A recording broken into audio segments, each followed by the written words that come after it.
Selamat pagi semuanya, saya Desvita Saragih. Di sini saya ingin membawa kalian semua ke perjalanan masa depan. Bayangkan tahun 2030, di mana dunia kerja tidak lagi seperti yang kita kenal. Administrasi perkantoran yang dulunya penuh dengan tumpukan kertas dan jadwal manual sedang bertransformasi drastis. Berdasarkan proyeksi dari ahli seperti Gartner and McKinsey, saya akan berbagi 5 tren utama yang mendeskripsikan administrasi perkantoran. Mari kita eksplorasi bersama dan siapa tahu ini bisa menginspirasi kita dan membantu kita untuk mempersiapkan diri. Tren pertama adalah integrasi AI dan otomasi penuh. Bayangkan asisten virtual tidak hanya menjadwalkan rapat Anda, tapi mampu menganalisis laporan keuangan bahkan mencatat laporan otomatis. Gartner memprediksi bahwa pada tahun 2030, 85% tugas administrasi akan diotomasi. Ini untuk mengurangi kesalahan manusia dan meningkatkan efisiensi. Ini bukan lagi mimpi tools, seperti evolusi dari Microsoft Copilot sudah mulai mengubah permainan. Apa artinya bagi kita? Kita harus mulai fokus, kreatif, dan strategis, bukan lagi yang repetitif. Jika kita tidak beradaptasi, kita bisa tertinggal. Mari kita sambut AI sebagai mitra, bukan musuh. Selanjutnya, kerja virtual di Metaverse. Ingat model hybrid yang kita alami selama pandemi? Pada tahun 2030 ini, kita akan berevolusi ke dunia virtual secara penuh.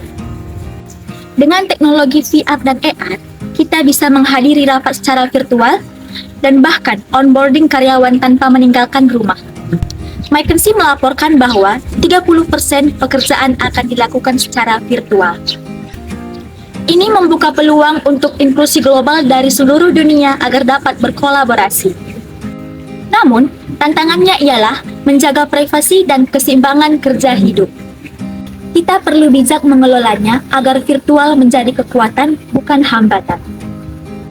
Tren ketiga adalah fokus pada diversity, equity, dan inclusion. Di era di mana kesehatan mental menjadi prioritas, administrasi perkantoran akan mengadopsi program DAY yang berbasis data.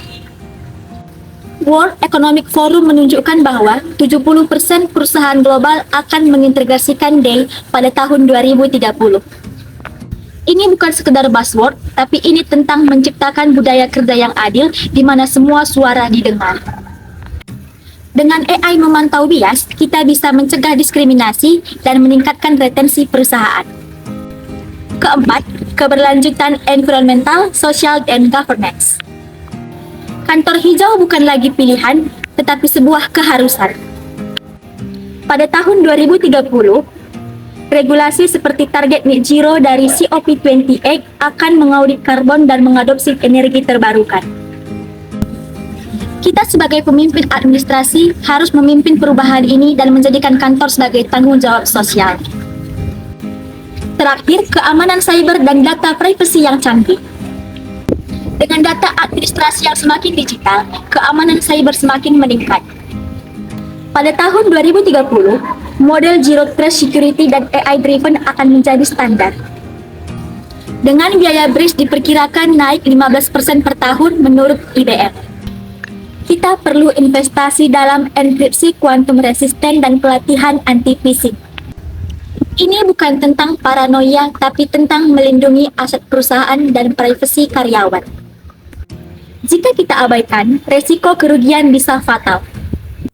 Mari kita jadikan cybersecurity sebagai fondasi administrasi modern.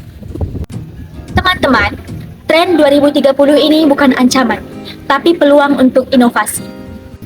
Dari AI hingga Metaverse, kita bisa membangun administrasi perkantoran lebih efisien, inklusif, dan berkelanjutan. Terima kasih telah menyimak. Saya yakin masa depan administrasi perkantoran akan lebih cerah dengan persiapan kita. Saya Despita Saragi, pamit undur diri dan sampai jumpa.